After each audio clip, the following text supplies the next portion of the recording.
Imagine a world dominated by Napoleon, his power seemingly absolute. But what if his greatest downfall wasn't a battlefield defeat, but an invisible enemy lurking within his own ranks? The story of Napoleon's disastrous Russian campaign is well known, but new scientific evidence is revealing the hidden role that disease played in decimating his grand army. In 2001, a mass grave containing the remains of 2,000 to 3,000 soldiers from Napoleon's army was unearthed in the northern suburbs of Vilnius, Lithuania. This discovery offered a unique opportunity to investigate the true causes of their demise. While the brutal Russian winter and lack of supplies are often cited, recent DNA analysis is pointing towards a more complex and sinister explanation. By 1812, Napoleon's influence stretched across nearly all of Europe. He had successfully pressured much of the continent into boycotting trade with Great Britain, hoping to cripple the island nation's economy. He even married Marie-Louise, the daughter of the Austrian emperor, solidifying his position among Europe's superpowers. As a side note, remember that dazzling emerald and diamond necklace he gifted her? It was one of the items stolen in a daring heist at the Louvre some time ago. However, the Russian Empire stubbornly resisted Napoleon's trade blockade. Fueled by ambition and a desire to assert his dominance, Napoleon ordered his massive army, numbering around 600,000 soldiers, to invade Russia that summer. This decision, as history tells us, would prove catastrophic. This is one of the most infamous military campaigns in the last centuries, explains Nicolas Vascovan, who leads the Microbial Paleogenomics Unit at the Pasteur Institute in Paris, a lab dedicated to studying ancient microbes. He believed that he was going to be able to conquer the whole world, more or less. It was probably the beginning of the end. After a few months and very little fighting, in October, Napoleon gave the order to retreat. The campaign hadn't been a clear defeat, but it was far from a victory.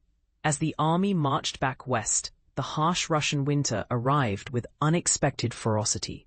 They started to die of cold, hunger, and also infectious diseases, Rascovan notes.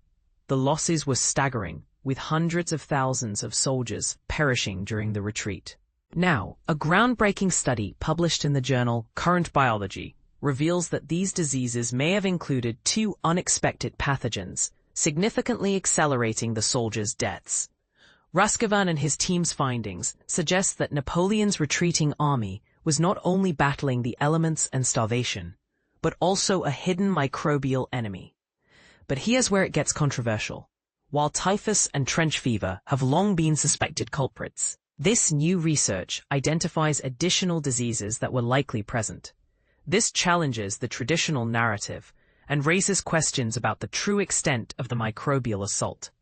Combined with previous research, the picture that emerges is one of an army under constant microbial attack.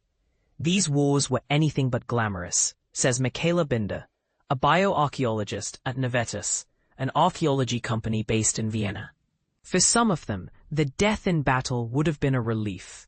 Imagine the suffering, the relentless fever, the agonizing pain, a stark contrast to the idealized depictions of warfare. Typhus and trench fever have been considered major health threats to Napoleon's army for a while. This assumption was supported by historical records, the discovery of body lice, carriers of these diseases, on soldier remains, and DNA analyses performed nearly a decade ago. However, molecular techniques have advanced significantly since then. This technological leap prompted a pair of archaeologists to enlist Rascovan, an expert in ancient pathogen DNA, to investigate the remains from the Lithuanian mass grave. Europe has such a rich history that we have archaeological sites pretty much everywhere, Rascovan explains. So you dig a hole in the ground and then you find something. The mass grave was discovered by accident during a construction project in 2001. The archaeologists unearthed 13 teeth, each belonging to a different soldier.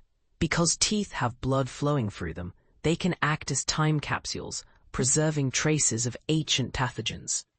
If you have DNA of the pathogen in the blood because you have an infection, that DNA can get into the tooth, Raskovan explains. So then it's kind of a time machine in which you can really see the blood of the individual back then.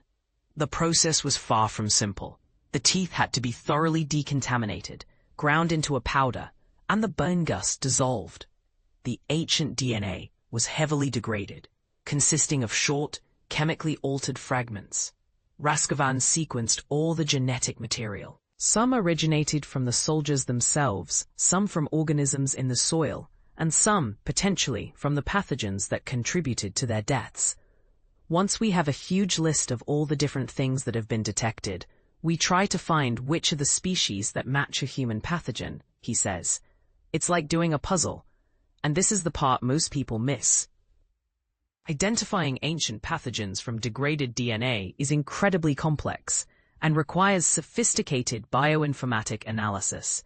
It's not just about finding a match, it's about differentiating between contamination, background noise, and genuine evidence of infection. After painstakingly piecing together the puzzle, Raskovan and his team identified two key pathogens, Salmonella enterica, which causes paratyphoid fever, and Borrelia recurrentis, the bacterium responsible for relapsing fever, a disease transmitted by body lice that has existed since the Iron Age.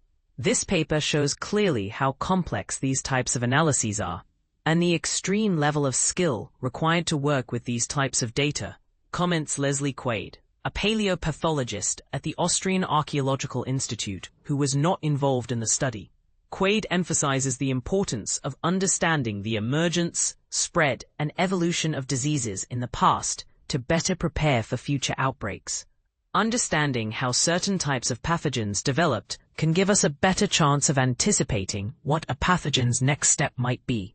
Quaid explains. Studying these historical events can also offer valuable lessons for preventing the resurgence of rare pathogens and containing similar modern diseases.